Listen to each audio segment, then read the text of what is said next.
Meu pai sempre contou essa história com um olhar meio perdido, como se ainda estivesse preso lá, naquela lavoura isolada entre Itaió e Rio do Campo, por volta de 1960, onde o silêncio parecia observar. Naquele dia ele estava sozinho, num canto distante da fazenda onde quase ninguém pisava. A lavoura era baixa já no fim, e o vento que passava parecia varrer mais do que poeira. Parecia varrer presença. Ele tirou do bolso o fumo de corda e o canivete velho, pronto para preparar o palheiro, mas o metal escorregou. O canivete cortou o dedo, e o xingamento dele se perdeu no ar pesado. O pedaço de fumo caiu no chão. Ele se abaixou para procurar, mas assim que encostou os dedos na terra, sentiu algo. A sensação clara de que tinha alguém parado atrás dele. Devagar levantou. Olhou. Nada. Só o mato parado demais. Quieto demais. Achou o fumo, bravo, e jogou o pedaço para trás como quem se livra de um azar antigo. Virou as costas. Deu 3 passos. E então aconteceu.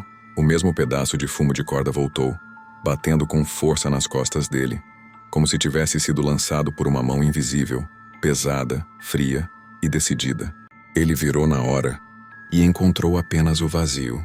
Nenhuma pessoa, nenhuma sombra, nenhum movimento na lavoura. Só o pedaço de fumo caído onde não deveria estar. E o ar gelado. Gelado de um jeito que não pertence àquele lugar. Meu pai sempre disse que naquele silêncio ouviu um murmúrio fraco, um sussurro arranhado, quase humano. Não joga! Ele não esperou o fim da frase. Saiu dali apressado, sem olhar para trás, com a certeza de que não estava sozinho naquele pedaço de mundo. E desde aquele dia, nunca mais fumou. Nunca mais mexeu com fumo de corda. E nunca mais voltou naquela parte da lavoura, porque quem jogou aquele fumo de volta não era gente viva. Essa história é real. Me siga para acompanhar mais vídeos de relatos sombrios como este. A batida do portão do seminário. Essa história aconteceu em Itaió, Santa Catarina, no bairro do seminário, e até hoje arrepia quem escuta. E o mais estranho é que o portão continua sendo o mesmo. Há uns 7 anos, a minha ex-cunhada morava ali com o irmão, a mãe e o padrasto. Um pedreiro muito querido, trabalhador, mas que tinha o hábito de, depois do serviço, passar no bar para tomar sua pinguinha. Ele largava às 17 horas, ficava ali um tempo, e por volta das 19 horas caminhava até casa, que ficava bem perto. E todos naquela casa, principalmente a minha ex-cunhada, sabiam exatamente quando ele chegava. Não era pela voz, não era pelo passo, era pela batida do portão. O padrasto tinha um jeito só dele de fechar aquele portão de ferro. Um som seco, forte, que ecoava pelo terreno. Ela sempre dizia: "E ele chegou." Mas a vida muda. E pouco tempo depois ele acabou falecendo. E aí começou o mistério. 3 dias após o enterro, quando a casa estava silenciosa demais, no mesmo horário em ponto, a minha ex-cunhada ouviu o barulho. O sangue dela gelou. A mãe dela ficou imóvel. O irmão apenas olhou para a porta, e ela, tremendo, foi até o portão. Ele estava fechado. Nenhuma pessoa na rua. E o som tinha sido nítido, igualzinho ao de antes. Na noite seguinte, exatamente no mesmo horário, o barulho. 3ª noite. No mesmo horário, o barulho. Sempre igual, o mesmo peso, o mesmo jeito, o mesmo homem, mas agora invisível. Isso continuou por cerca de um mês inteiro. Todo santo dia, no mesmo horário. E sempre a minha ex-cunhada era a primeira a sentir que algo estava errado. Ela dizia que era como se o padrasto chegasse em casa, mas não conseguisse entrar. A família começou a perder o sono. O clima dentro da casa ficou pesado, abafado, tenso. Desesperada, a minha ex-cunhada procurou a igreja e pediu que fosse celebrada uma missa pela alma dele. A missa aconteceu, e naquela noite, pela primeira vez em semanas, silêncio. No dia seguinte, nada.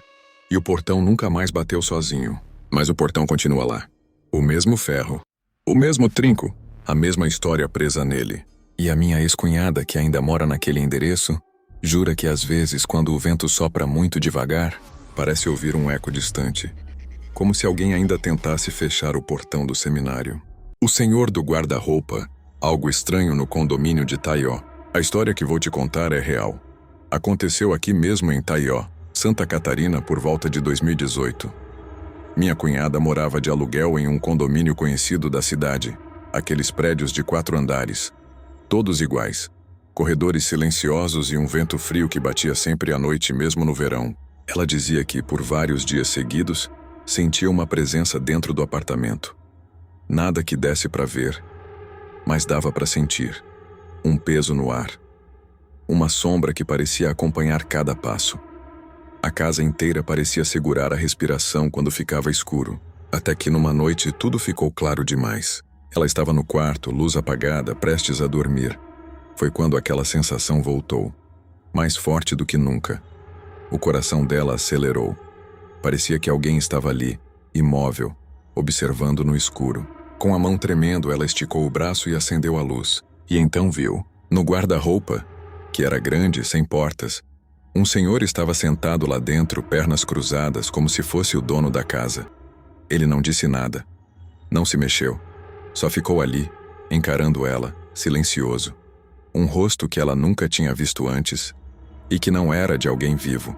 O desespero travou a garganta dela. Tudo o que conseguiu fazer foi puxar o cobertor por cima do rosto, como uma criança tentando se esconder de um pesadelo. Com o celular na mão, ligou para minha esposa e ficou conversando com ela até às 4 da manhã, tremendo, sem coragem de olhar de novo para o guarda-roupa. O mais assustador veio anos depois. Um dia contei essa história para um amigo meu. Ele ficou pálido. Disse que conhecia uma moça que morava no mesmo prédio, só que em outro andar. E ela também via o mesmo senhor, sentado no próprio guarda-roupa, silencioso, sempre observando. As duas nunca se conheceram, nunca conversaram, mas viam a mesma figura. Um homem que, na verdade, não existia, ou talvez existiu um dia, preso ali rondando os corredores daquele condomínio, aparecendo só quando a luz se apaga e o silêncio toma conta. A história é real. Me siga para acompanhar mais relatos assustadores.